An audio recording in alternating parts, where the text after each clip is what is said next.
people, welcome to United View and welcome to the brand new Tactical View show with myself and Cam. Cam, you're going to be taking us through dissecting Manchester United's, hopefully not too many failings, but taking us through Manchester United's formations and tactics for the rest of the season and what our game to start with.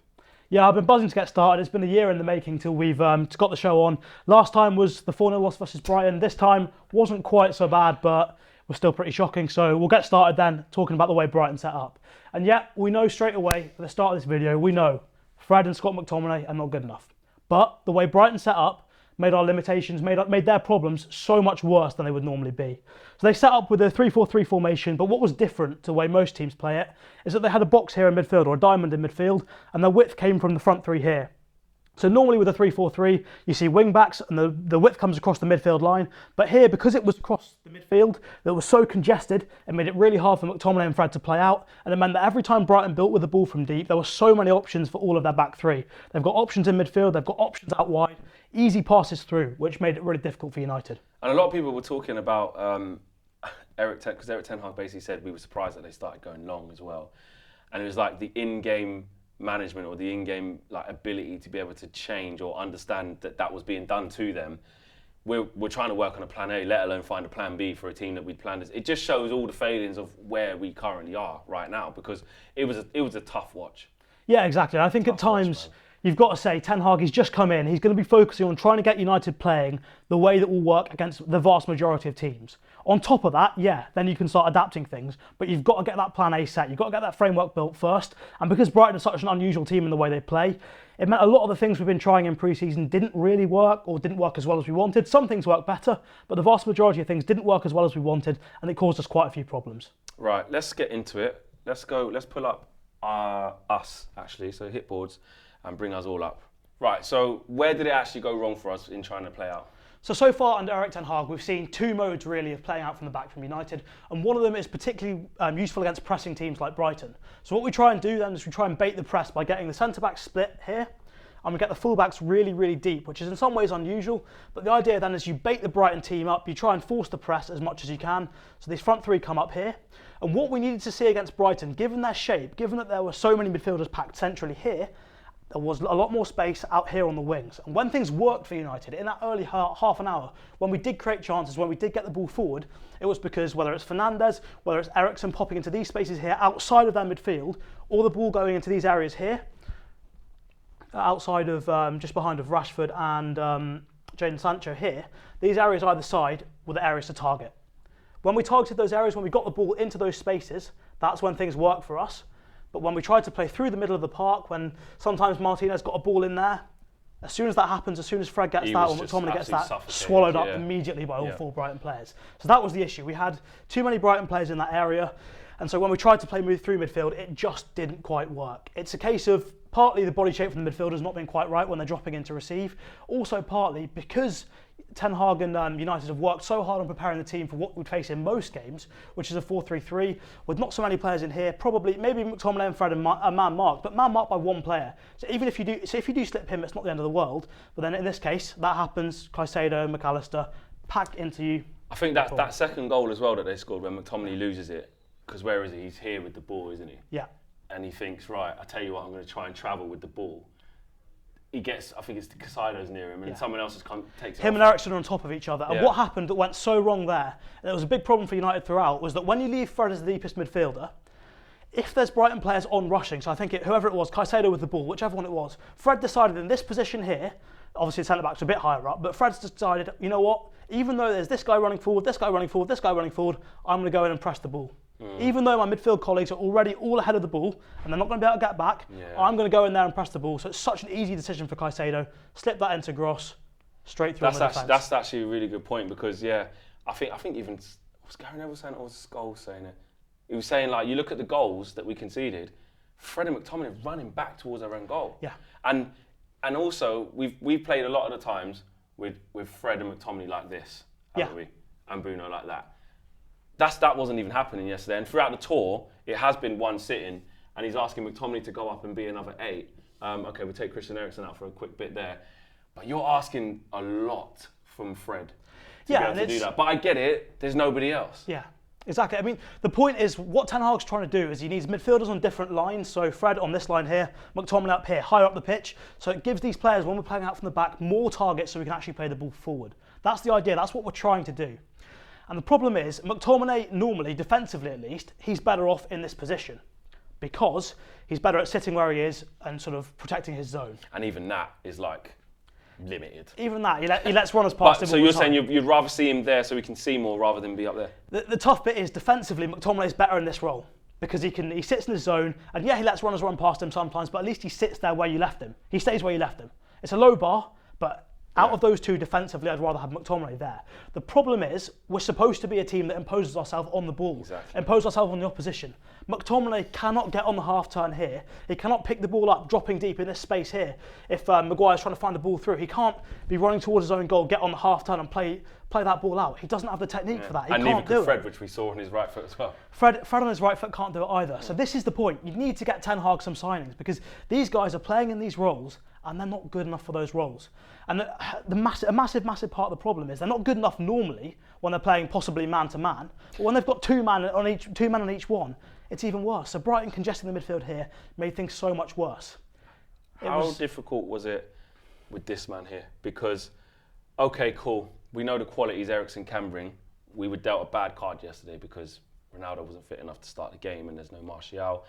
I really thought, and I want to get your tactical view on this, that we would have saw Bruno here and Eriksen here. I know how long is a piece of string, and God knows why, but in your opinion, why do you think we didn't see that, and how do you think that could have helped us if it was that way around, if any? To be honest, I think the reason we didn't see it is just continuity. Right the way through pre-season, Fernandes has played in midfield, so I think it was a case of keep as much of the team the same as you can, because you want to just build continuity, build relationships, build some understanding of where players are going to be. I think where things did work for us with Eriksen, to be honest, not really involving Eriksen, but where things did work for us, as we said earlier, when we did get the ball into these spaces, Eriksen and Fernandes were able to sort of come in and combine. Sometimes, it wasn't even McTominay. I was going to say sometimes McTominay. That's generous. I was going to say, bro, he made less passes than De Gea, so don't include, and that's not even an agenda, don't include him in anything positive we did. You know, I'm a massive fan of him, but he was horrendous. But yeah, anyway, Fernandes comes in, he can make it 1-2 with Sancho or whatever. To be honest, it was normally on that side there. But then they get through, and we do manage to create some chances by getting around this back three. So the emphasis from Rashford and Sancho right the way through the game was to stretch this back three, try and stay as wide as you possibly can, and that's where the space was. You get these guys one-on-one, they should be able to do things. But again, you look at Marcus Rashford yesterday, what he's in the team to do, when the ball does get worked out to him, his job is not to stop the ball, is not to become a playmaker. You do not have the technique for that. Your job, as soon as you get it, take on your man. 100%. Whatever happens, look, the number of times it's frustrating. You see Rashford do that same move to cut in, that same shot, and it gets blocked every single time. Go down the line, put a ball in, do something, try something. The one thing Marcus Rashford cannot do in this team, and he'll get dropped if he does it because Garnacho has the balls to actually play the right way. The one thing Marcus Rashford can't do is stop the ball and become a playmaker. That's Jadon Sancho. He's got the technique. That's why we bought him. That is not you. That's not your job. You've got other skills. Use them. That's a really good, interesting point. I mean, Rashford, I didn't see Rashford not trying yesterday. No. I know some people said like he wasn't jumping for the ball. There was a couple of challenges he might have, but in his generic like trying to run around and be a bit more busier than last time. Like we're saying, we're coming from a position where the bar's low. Yeah, we're just trying to get the bar's on the floor because the back last season he was literally not moving, but now what we got to a point was where he actually saw quite a bit of the ball yesterday. Yeah. And like you said, you're up against Veltman. Go at him. Go at him. And he did it maybe once or twice, and then you're thinking, okay, good, that's all I want to keep seeing. There was one time where he tried a little trick, it didn't work, but then he hunted it back down and knocked it out for a throw, and he's like, right, if it's not working for you, at least work hard. Exactly. Which we did see. But it's interesting you say, I think I agree with you there in terms of his job is to just be active and at it. That technical side to the game of creating, yes, in the past he may have got a few assists from a couple of crosses, but it seems like that isn't his role within this team. I wanted to talk about the fullbacks. We didn't see Terrell Malacia start. We saw this man start, Luke Shaw. Yeah. And Dalot, who had a good pre-season, obviously didn't play well yesterday. But the importance of the fullbacks against the system of like what you're saying. So we expected maybe Brighton to have the wing-backs with lots of widths. It wasn't there. So if they can see big areas of space in here and in there, what should we have been expecting from them yesterday, and why didn't we see it? So we mentioned earlier there's two ways that we try and play out against teams, and one of them was to get the fullbacks really deep and really wide and then look for these spaces in behind. And now that is one thing that actually, with Brighton's shape, should have worked a little bit better yesterday than it will do against most opponents, because obviously there's no fullbacks coming up against them, so it's centre-backs being dragged wide into areas they don't really want to go into. So it should have meant that Rashford and Sancho had good opportunities to get deep, get on the ball here in these areas, get on the half turn and play forwards. And when we did create chances, it was mainly through that. And then if Rashford gets it, Eriksen can drop in, link up, and we did see a few times that work. The other way that we've seen Ten Hag try to build up to play against teams is when the fullback inverts. So what we've seen, obviously this is normally a bit higher up the pitch, but what would happen is Dalot would tuck in, he would come in here to make an extra player in that midfield area. And what that does then is that if Dalot's wide, Leandro Trossard's got to be a little bit wider there. If he tucks in, Trossard gets drawn back in field. So if Harry Maguire's got this ball here, that opens that passing lane out to Jadon Sancho. And a lot of times as well, that did work. So you had Sancho here getting on the ball, being able to face up his opponent, linking up with some other players, and it worked okay. The frustration was that then we play back into midfield, and again, Fred and McTominay get swarmed on the ball. Always comes back to them, doesn't it? And it's not like you want to have a witch hunt of that, but you know, I think the key about this show, guys, is that this is the one show that is not about sign-ins and the noise going on outside the club. We've got so many other shows from that. It's tactical, but tactically, it's actually relating back to lack of signings and lack of the quality of players that can do what you're trying to explain what we need to do. Yeah, I mean, I think the important thing here is that against a team where there aren't quite so many players in midfield, against a team that aren't set up quite so unusually, I think a lot of the things that we've tried would work. And one thing we've seen throughout pre-season is this switch of play, normally from a fullback over to the far side here to Rashford, and then what we see is the fullback underlapping comes in here. That didn't work yesterday, and the reason it didn't work is because every time that happened, there's four Brighton midfielders in here, so there's no space for that fullback to come and underlap. That's the space really is out wide here. I was going to say, Luke Shaw a couple of times went on the overlap. Yeah, sometimes he went on the overlap, and what we've seen, the best link-up we've seen from wingers and fullbacks all pre-season is normally been Malacia when he comes and underlaps here, and he can get in this sort of space, provide a deep cross like that. But that didn't work because of the way Brighton was set up. So, yes, I think whilst we can say a lot of stuff was down to McTominay and Fred, and a lot of stuff was down to the way Brighton was set up, I think the Brighton setup made things a lot harder than it would normally be against most teams. So in that sense, maybe you can look at that and take some positives. Yeah, I wanted to talk about these two here, Sandro Martinez and Harry Maguire.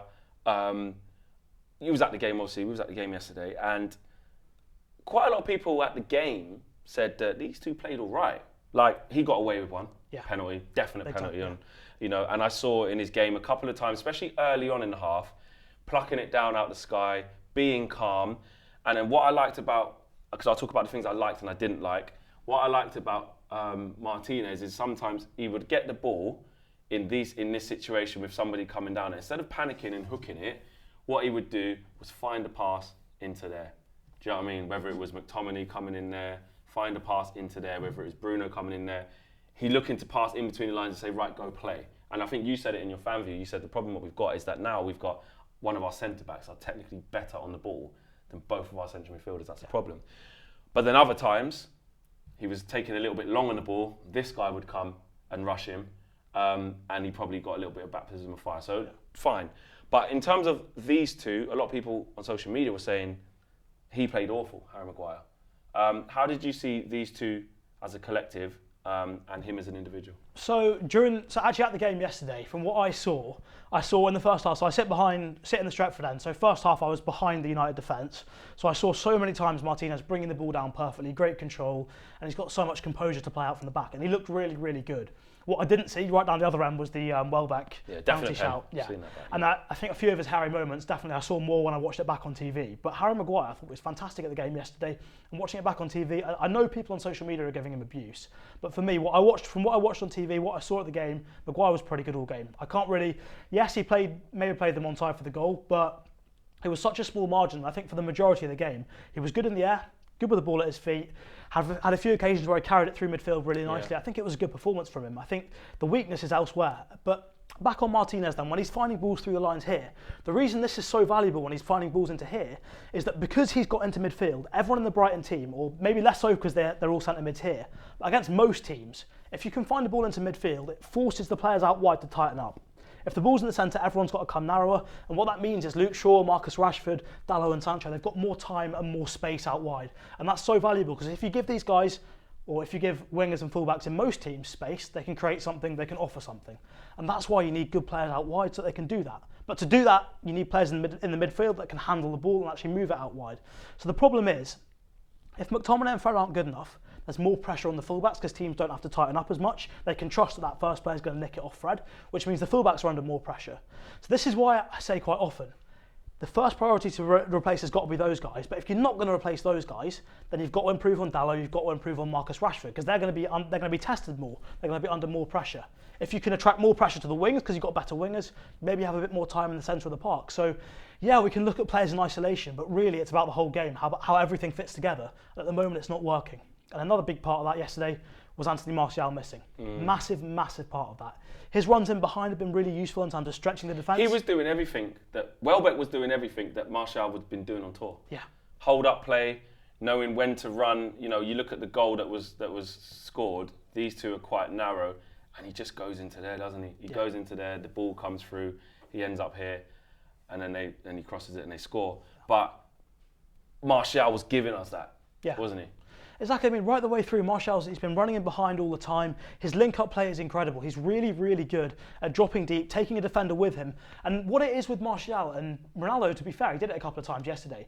It's when you see Ronaldo imagine this is Ronaldo, but you see him dropping deep really, really slowly, and the ball's in defence, he just sort of sits there for sort of 30 seconds and makes a couple of passes back to whoever's given it to him. That does nothing. That doesn't help anyone apart from Ronaldo to get some touches. What Martial's done, and Ronaldo did a little bit yesterday, is when you make a really quick snap decision in front of the centre-back, you sprint back, go and do something, try and get on the half-turn. Because you force the defender into a quick decision. Yeah. Whether he makes the right decision or the wrong decision, there's space opened up for someone else. So that's the point. Do things with pace, and that's what Martial's been doing. And because Eriksen was constantly roaming, he wasn't really there to do it. But I felt like he got frustrated because he just went, I need to get on the ball. And once he did, we looked a bit better. But it was like, once he went and left, sorry to cut you off, once he left, you're looking at these three, because you've got Fernandes back here, like, Dunk just doing nothing. Yeah. Nobody, you got Marcus Rashford going up against Veltman and not doing a very good job of it. You got Jadon Sancho up against Webster and not doing a good job of it. Bruno's roaming in here, and Alistair and Casado are doing a job on him, if not doing a job on McTominay. And it's like he goes looking because he's starved of the ball and naturally can't play there. Yeah. And it's just he's just a spare part. Lewis Dunk's a spare part. It's frustrating, but that's why we miss Martial so much, because he's so good at bringing other players into play. His movement in behind's been fantastic, and right the way through pre-season, he's the one that makes that front three work. He's the glue. Exactly, he's the glue. And without him, it's a tough road. Ideally, hope he's fit for Brentford. 100%, or at least Ronaldo. I think what's clear is that we have to have a 9. We have to have a focal point up front. You know, obviously it goes without saying if Ronaldo's fit, we need him, but either him or Martial, because the false 9 thing just didn't work, and I don't think it will work because, one, our system isn't solid enough to do that. You know, you look at City's, it's very fluid. It doesn't matter who that focal point is up front. Even Liverpool could play that. You could argue that Firmino is basically a false 9, always has been. He's not that target man. He can roam, he can knit the play together, he can run in behind, he can do it all.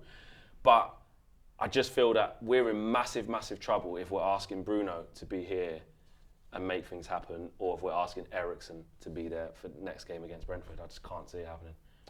It's tough, and a massive part of the problem again is that we can't play through the middle. If you can't play through the middle, there's no point in having a false 9, because what a false 9 is essentially is an extra player in midfield. Yeah. If you can't play through the middle, what do you need an extra player in midfield for? It's not going to help you. Yeah. So it's a frustration. Do you think that Eriksen? So in the next game, let's just say there is a forward that's fit. Yeah. I.e. Ronaldo. Eriksen clearly has to keep playing for us. He has to start. I mean, does he come in instead of McTominay and he keeps Fred still there as the lone 6, and you move McTominay out, and then you see a situation where you've got Eriksen and Bruno as the attacking midfielders and Ronaldo here? Look, long term, this is where I want to see Eriksen. Yeah. I want to see a proper defensive mid that is good enough defensively to anchor the midfield, actually stay where you put him, so he does his job, Yeah. but also good enough to get on the half turn and move the ball forward. If we got that, then yes, Eriksen can play here. But until we've got that, you need someone here that can actually connect the play. Fred isn't really good enough. He's not really consistent enough. Yes, maybe in the next game, when there's not so many players in midfield, he's under a bit less pressure. Possibly then you can play Fred there and he'll do a good enough job. But until that happens, Eriksen has to play there because you have to have someone there that can actually find these targets. Because I think right the way through Ten Hag's era so far, what we've seen from the way United try and attack is that we try to have a front five. So whether it's normally Rashford, whoever's a striker in this case, so that will be, Eriksen was full striker in this case. One of the midfielders and Sancho. Sometimes you see Dalot or Shaw go in that front five and one of these guys drops out. But you normally have a front five, you have two at the back and then you have this sort of three in midfield, whether it's the fullback's wide or whether one of them's tucked in. Yeah, ideally what you need to have here is someone that can distribute. And actually, to be honest, a lot of times when Dalot did tuck in these areas and he got the ball, he was better at getting on the half turn than Scott McTominay and Fred was. He was more reliable. And look, for everything Diogo Dalot can't do defensively, what he is brilliant at is he's two-footed. That makes him really resistant to pressing and he's really, really good at finding balls through the lines. He's a good footballer. And you put good footballers in a good football team, they can make things happen. They can make you string together passes, they can create triangles, all that sort of stuff. These two here, okay, he's the better one. He's the midfield player. How does that work? It doesn't make any sense at all. But for this front five to work, you've got to trust that this five here can get them the ball. Did not work at all yesterday, and to be honest, all we can really do then is try and put a striker in, hope these runs in behind start to work, and hopefully something works there. But again, it all comes back to the same problem. This needs replacing, this needs replacing, desperately. They're two gaping holes that need sorting out. I want to talk about someone you could replace. Yep. Donny van de Beek. Get him off. Far away as possible. When he came on, you know, we were saying the 10 minutes that he had versus McTominay's, 80, or whatever it was, were complete polar opposites. Where should he fit in? We've seen little glimpses on tour of when he can come on and facilitate and help things. He's still not getting picked as the starter, no matter what manager it is, whether it's Ollie, whether it's Ralf Rangnick. I know it's only one game, and we'll see if he starts against Brentford, but after the first game, the game that really matters, your first game at home, Ten Hag didn't pick him either. And he wasn't starting with the main team in tour, so clearly he's not seeing him as that guy. I think that's a fair assumption to make, but he's turning to him off the bench. Where does he fit in for us? For me, I don't want to call him a luxury player because it sounds a bit harsh, but he's the sort of guy you bring in when the system's sorted, when you can trust things. When you've got a six here that you can trust to actually hold the game down, and you know that, let's say your six here and your fullback that's tucked in, whether that's Dalot or Shaw, you can trust them to deal with counter-attacks. So is he not mobile enough to say, do you know what, Fred, you just weren't good enough, I'm going to put him out? There's no point putting Donny van de Beek deeper. He's not actually that press resistant. Right, okay. When he's playing deeper, in terms of, he's press resistant, but he'll pass backwards in that situation. Yeah. If you get him up the pitch, he'll just play safe so we don't lose the ball. Yeah, exactly. So press resistant in terms of not losing the ball, but not in terms of press resistant and progressing the ball in that situation, which is the big difference. Get him up the pitch. What he does is he sucks in players with his movement, and he finds 1-2s, finds cute passes to other players. He brings other players into play. So, and he's fantastic at getting in the box, timing his runs and finishing. So what he's sort of good for, really, is towards the end of the game, when you saw we were camped in the Brighton, in the Brighton box, really, get him on the edge of that. That's where he excels. When he doesn't have to do too much running back, that's what he's good at. But you can't do that until the rest of the team's sorted. Can I ask you a question then?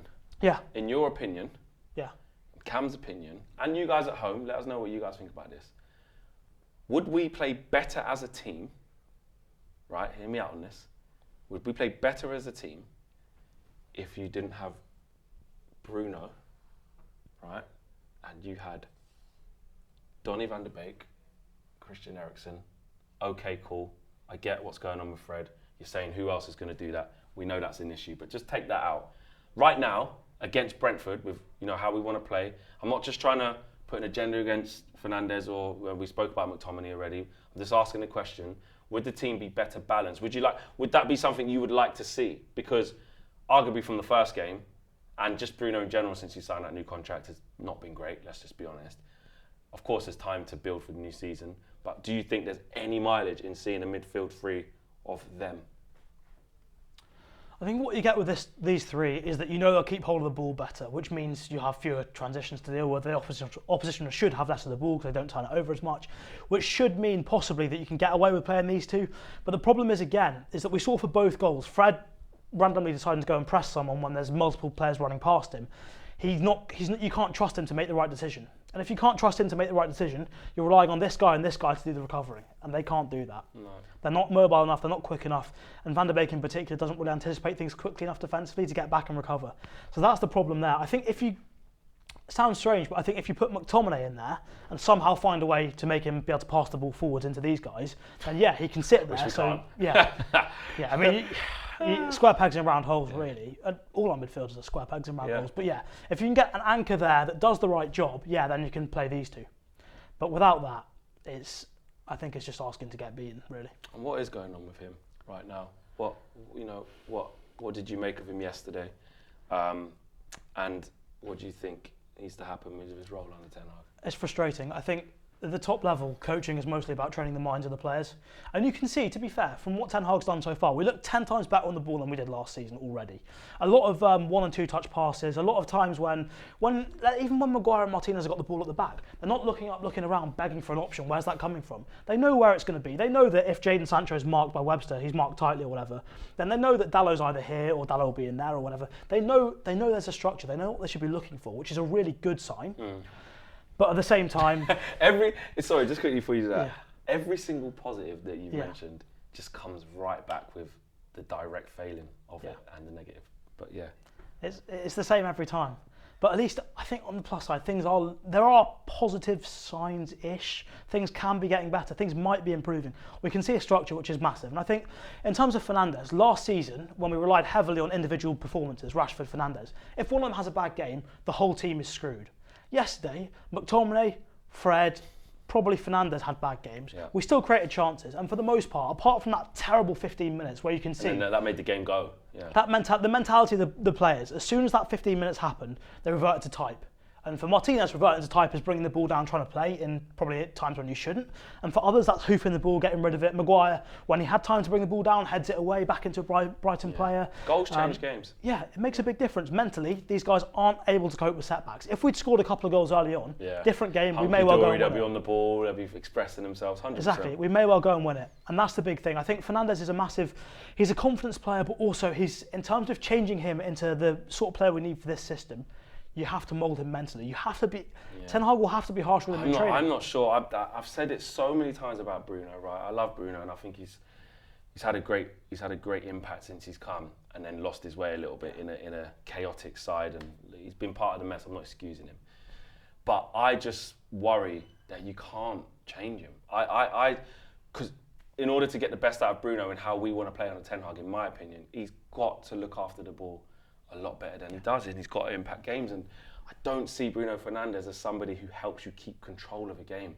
I always see Bruno Fernandes, in my eyes, as somebody who has to try something, who gets you goals, third man runs. I mean, if he scores after, 10 minutes or something like that, which he probably should do, definitely that changes the whole game. And then 100%. We're talking about a different game. I get it. I'm not being reactionary, but just over the times that I've seen him in his worst moments now, because I've seen him in his best moments, got to judge all together. We're behind him and we want to see a difference, but I just worry that he will always be that type of player. Yeah, what I think with Bruno is you've got to coach the mind, you've got to train the brain for him. You've got to train him that it's not acceptable to be giving the ball away, trying Hollywood passes. And the problem is, and part of what we're seeing with this, probably the start to the season we'll have under Ten Hag, is that because we're relying less on individuals won't be getting those clutch moments to get us through games. We may lose some games, we may draw some games because we haven't had those individual moments, and the results won't look good. But overall as a team, hopefully we'll come through it and we'll be a more cohesive unit afterwards.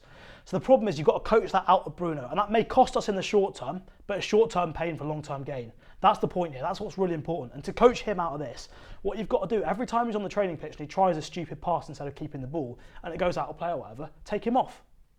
Sub him off. And you say to him in games, if you do it, you're coming off. Even if it works out, Ten Hag's got to stick to his principles. He's got to trust that what we're building for isn't what happens now in 3-4 weeks. It's what happens for the rest of Ten Hag's time at United. Yeah, we're building a team that works as a unit.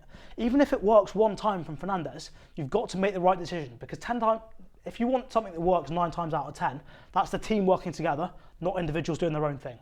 So Ten Hag's got to be harsh with him. You've got to coach it out of him, and the only way, because he's what, 27 now, however old he is. I don't know how much habits he's going to change at this age. Yeah. You've got to break habits, and that's really tough for a professional footballer. Things like what they said about what Donny van der Beek was saying on tour, if you don't play well for this manager, you won't play. Yeah. A lot of that's going to get resolved. I've tested, because if he takes Bruno out the firing line and puts a Donny, and Bruno finds himself on the bench for a couple of games, which has never happened to him in his whole Man United career, it may make him think twice. It'd be interesting to see.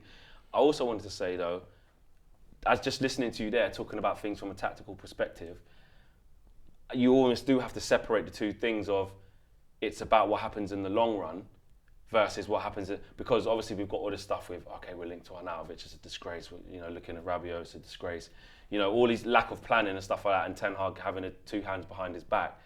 But if we just leave that at the door for a sec, because I know it's relevant to this, but if we're just looking at sheerly building the tactical side of it, of players that are going to have to stay, you know, he's just come, so he's going to be here. He's going to be here. He believes in him, so he's going to be here. Hopefully Malacia comes through. Rashford's not going anywhere. Sancho's the main right winger, so he plays every game. De Gea's the keeper. We're going to get to that in 1 second. He has to stay. Bruno is the main 10. So most of these guys, okay, apart from McTominay and Fred, which are the most imminent changes, and if you say another forward, Rashford could be in trouble. Yes, we'd probably like another right back or one, but the most imminent changes to this starting 11 is going to be, we want to be, McTominay and Fred, not good enough. All right, you could argue you want Varane instead of Maguire and stuff like that, but it's going to be Maguire. You could argue that Rashford's just not at it yet. So if you got like I know we're not getting an Anthony, but a Gakpo, or if it was an Anthony, or if who else? What's his name? If a Sane came, or if a Ziyech came, whoever it may be, you would go, yeah, get him in instead of Rashford. He ain't been good. Do you know what I mean? But tactically, we do have to remember that we have to separate what's going on with the signings and look at how he's trying to build the team to be patient. Yeah, exactly. I mean, like, you guys are all probably really annoyed, and to be honest, coming out of the game yesterday, I was pissed off as well. But you've got, I think, looking back on TV as well, and some of the stuff you see at the game, we are seeing things from Ten Hag. We are seeing progress. We're seeing things that he's trying. It's what we've been crying out for so long. So be patient with that, I'd say. Like, you can see structures starting to form. You see the two ways of playing. You've got the deep and wide fullbacks here, one way of playing out, and you've also got, when we're a bit higher up the pitch, we've got Dalot tucking in, fullbacks inverting. And a lot of the reason it didn't work as well as it did yesterday was because of the system Brighton are playing, because it's so unusual. Against different opponents, we'll see things a little bit more differently, and hopefully things will work a bit better. But I think tactically you can see signs of improvement. I think it's terrible, to be honest, that we've had 15 minutes after that goal goes in and everyone forgets what they're doing. Everyone goes back to their own type, back to their old habits that we've seen for so long. But if we get that first goal, we look good tactically, and we move the ball quite well. We keep doing the right things. I think Brighton was smart in terms of, as you said at the very start, they played long to try and kill our press, and that did work for them, to be fair, because obviously Martinez isn't the biggest. Great part of he played us. Yeah, absolutely. We played into their hands.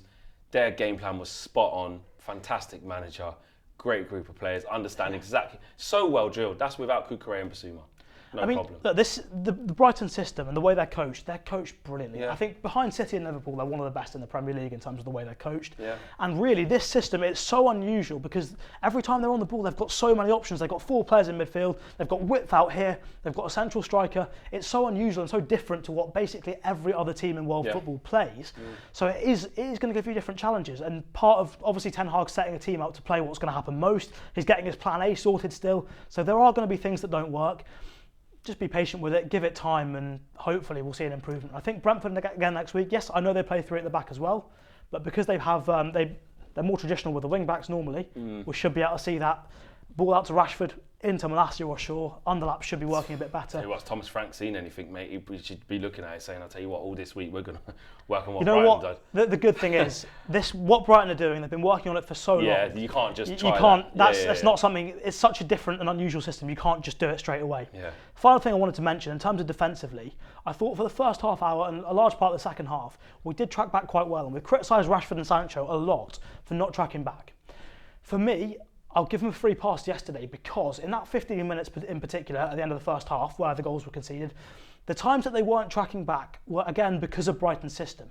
There were times where Rashford and Sancho, they were looking around like, who am I supposed to be marking? Because it's fairly easy. If they're wing backs here, they're sort of marauding down the sides. Yeah, it's obvious the winger's got to track back with them. If they're not doing it, fine, slaughter them, because that's their job. It's so clear and obvious. And like last time, Brighton played a fairly similar system, except Cucurella was just bombing on from left centre back, because why not? We were so bad last time they could do that. And in that case, yeah, Sancho would go with him. But because the wide centre-backs weren't really tracking back, these guys, Sancho and Rashford, they were getting back, but they weren't really sure what they were supposed to be doing. And again, Ten Hag would have been telling them throughout pre-season, what they would have practiced in the pre-season friendlies is tracking back with opposition fullbacks. It's different. When you're dealing with these midfielders, they're presented with something that, how can you expect them to solve problems when they can't do plan A yet? When they can't do the automatic stuff, they're not going to be able to solve problems and think on their feet. The problem, so when you see City and Liverpool, the best coach teams in the league, they can beat Brighton because they know their plan A, and if teams present them with a different challenge, they're so confident with their plan A, they can think of other stuff, they can think on their feet. We're still trying to work out plan A, and that makes things a lot harder. Yeah, the last thing, just really, really quickly, let me just move these players out of the way. I think I know where this is going. Yeah. I think everyone watching knows where this is and you know what? This isn't, again, this is tactical. This isn't to say, oh, you was right about De Gea, let's rein in on him. Tactically, how did he contribute to it not working? I think one of the things we saw, especially when United were really high up the pitch, was that, and again, one of the reasons their long balls work so well is because our defence was so deep, and Fred and McTominay was really high because he was supposed to be for his role, but then Fred would just go roaming and the defence is exposed by themselves. The defence aren't getting told to stay high because De Gea is not on the edge of his box. He needs to be on the edge of this box here, screaming at the defence. If we're in this half, you're on that halfway line, the line does not move. And obviously with Maguire having a lack of pace, yeah, it can go back a couple of yards, but it needs to start much higher, and that's part of the problem. So De Gea's got to be a much more active sweeper, but he wasn't coming to claim anything. And obviously distribution as well was pretty poor yesterday. And a lot of times, to be honest, it's not even actually his kicking. His kicking itself in terms of long passing isn't too bad. It's that he's indecisive. Mentally, he's takes not got too it. long to go and do it. There was so many times I saw this happen, right? So Martinez would be here, right? And then, so he marches out there. He might go and close Martinez or whatever, so that's fine. So you've got a decision to make. Can you get it quickly from, say, Maguire, who's feeding into him? Just do it fast. Yeah, exactly. Do it fast. Just take one touch and zing it. And then there was one, which was the one he took ages. He took ages, put it out of play, didn't he? Went straight there. Everyone, that one that he put out of play, it was terrible because he the just ball had comes to do in. it quick. The ball comes in here. He stopped it here. Yeah. He has the technique to play that pass. Yeah. Every goalkeeper in the Premier League has the technique to play that pass. So when I say De Gea hasn't got the distribution, technically you can do it. You give him no pressure, you put him in training, he does that. Yeah. The problem is mentally, on the big occasion, he is weak. He can't handle it. He's not used to doing that. He can't catch crosses. That first goal, he should be catching that cross. For some reason, he goes and dives with his foot. If he goes and dives with his hand like most goalkeepers, he stops that cross, we don't concede. An interesting thing is as well, and this is the last thing because I know we've got to wrap up, but at Ajax, Erik Ten Hag's keeper was Stekelenburg. Wasn't it? Stekelenburg, I want to say. Anana as well. And Onana. Yeah. I mean, you know, I saw Stekelenburg in the game we went against Heerenveen. I don't know him as, you know, Ederson-like with his feet. No. It's not even like you need that level of keeper. I think I want to just like get rid of that misconception that it's like, well, we need someone like Addison and Ederson who's just so good at their feet. No, you just need someone like you used to say, who's confident, who could just do things quickly in that area of his game. And somebody said, was it you yesterday, or someone said yesterday about the three things that keepers are good at, and David De Gea only has one of them, which is the shot stopping. He doesn't have the command in the air, and he doesn't have the ability of his feet. You look at Ederson, Alisson has all three. I think Ederson has 2 out of 3, they were saying. Yeah, his shot stopping. And Mendy, they said, has 2 out of 3, something like that. Yeah, exactly. But we have a keeper who only has 1, which is shot stopping is phenomenal. Yeah. But you have question marks over the other guys. And I think this is the reason why people do say Dean Henderson should be playing. Dean Henderson is not. Some people do make him out like he's prime Buffon or whatever. He's not. He's not that good of a goalkeeper. But what he does have is confidence. Yeah. And because he's confident, because he trusts himself, he can do things quickly. And that makes so much difference in football. A massive, massive difference. If you do things quickly, new chances open up. Like, remember that throw to Luke Shaw against City for that goal? Yeah. That's all come because Henderson thought quickly, you know what, I'll fizz this out to Luke Shaw. Something happens, goal. Yeah. He can do things quickly. He can come out and claim crosses. He makes decisions. He's brave. It's the mental side of the game which is so important for United. And a lot of times people have said, why don't we make De Gea the captain? Because he comes out after games and he'll say, you know what, we played badly, we weren't good today. He's part of that. When the troops are down, you want your keeper to be really commanding, really dominant. Go out and catch that cross. Go through a crowd of players, do it. That puts confidence back in the rest of the team. He hides away. Every time. He backs away, shies away from a challenge. I've seen his warm-up yesterday, I don't know if you saw, but like his warm-up, he's got his coach just like touching him a little bit and then he jumps up and catches a cross. But even in that, he looks a little bit scared. It's not commanding enough for you. No, not at all. There you have it, guys. That is a tactical view, done and dusted. First one of the season. I think by the end of the season, you're going to be worn out, bro, because we're going to have to break down a lot. Well, actually, hopefully it gets progressively better. And you're like, what was really good was this. I can't wait till we do one of them shows because that's twice we've done this show. Twice against Brighton. 4 goals conceded in the first. 2 goals conceded in the second. At least we scored this time. At least we I was scored. just about to say, I was going to say 0 goals scored because I ain't counting that as a goal. Yeah. That was a shambles. We didn't even score it, did we? That's what I'm saying, it's an own goal. So there you go. Guys, smash a like on the video, subscribe to the channel if you're new. Drop your comments in the boxes below as well in terms of how you saw Cam's breakdown. Do you agree with what he's been saying? Do you agree with what we've been saying about why it didn't work yesterday? Of course, we know, guys, that right now it's all about signings and lack of, and we're all angry at that. But just from a tactical point of view, please let us know, because your feedback is really important to us, so we can make the best type of shows for you guys. Let us know if you agree with how we broke this down tactically. Smash a like on the video, subscribe if you are new.